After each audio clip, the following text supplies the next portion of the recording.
Good evening, hunters, or slayers, again, whatever. Welcome back to the Gunners Guild. I like to follow up the repeaters meta video with some hunts to sort of back it up and discuss what I've said. So, in the background, it's just going to be me doing a bunch of runs for the mastery of killing monsters within 3 minutes, so you don't really have to pay attention to that. First off, like time attack rules in Monster Hunter, I don't use items in Dauntless. And if I can get these times without items, you can certainly do it too with items. Most of these are pretty easy and you can go well below 3 minutes.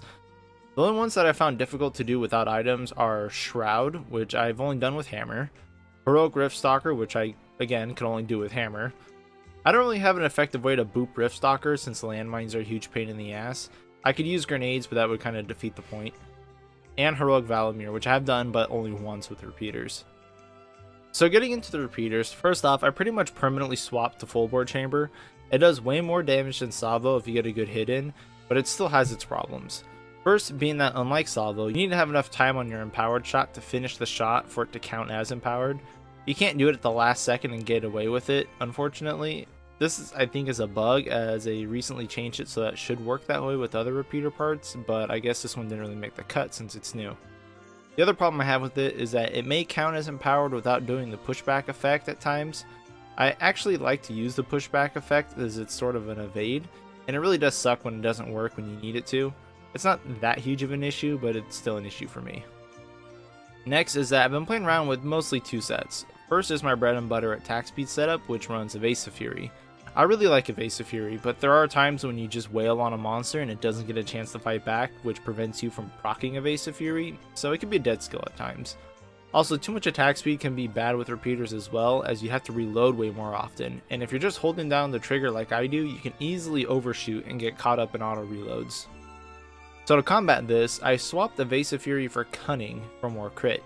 Now with Lucky Mag, you can get up to 30% crit chance with an empty mag, which is pretty outstanding in my eye. Full bore crits can get into the thousands, and seeing a few of those pop up keeps my ADD in check.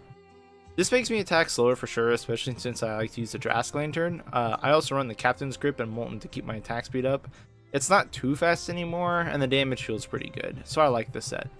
Speaking of lanterns though, yes, you can use the Embermane Lantern for attack speed rather than Drask Lantern. Totally up to you. The only reason why I don't like the Embermane Lantern is because it's just more difficult to land that fireball it drops. It takes forever to detonate. Drask with the Lightning Bolt is far more consistent. However, fighting ice monsters with the Blaze Barrel, the Scorching Prism, and the Embermane Lantern stacks fire damage super fast. Plus, the Embermane Lantern lasts for 8 seconds, while the Drask Lantern only lasts for 6, so there's the plus there too. There's really not that much difference in my kill times jumping between these sets, so it's becoming more of a personal preference thing. Now for the rest of the repeater parts, I obviously match the element to the monster when I can, but on things like neutral behemoths, I tend to use Shock Barrel to add more shock damage for my lantern, and then use the Eclipse Prism for damage. Glacial Prism and Ice Barrels for fire monsters to stack ice status, and Fire Barrels and Scorching Prism on ice monsters to stack fire damage. No big surprise there. To be honest, I think though Flame Barrel and Scorching Prism is probably the best setup for anything not weak to fire. The fire status is really strong and you can apply it super fast, especially if you're running the Embermane Lantern. I did test the damage of elemental weapons that match the proper element strength to the monster, and then just running like any other random one.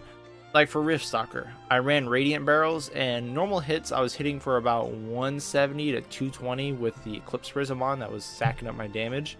Whereas with the Fire Barrels, I was only hitting for about 140 to 190. Again, as the Eclipse Prism was stacking. So it's actually a pretty significant jump when you consider that's a shot-by-shot basis. However, that's still up to you. I don't think it'll make or break a hunt either way. But I'm certainly going to be matching elements as much as I can. Now, if we're actually playing repeaters, it's not all that difficult as you can imagine and see. The hardest part is managing your reloads since you can't cancel out of it. I know a lot of people stay way too far back while playing, but it's honestly easier to be up in their face. It gives you time to roll through most swings and then reload as they're finishing up their animations or recovering. Being too far means you have to move forward to get the reload, and you pretty much have to stay empowered all the time to make this work, so it's better just to be up in their face to begin with. It's not quite as brain dead as Hammer, but it's pretty close. I really think repeaters are nice, except those landmines.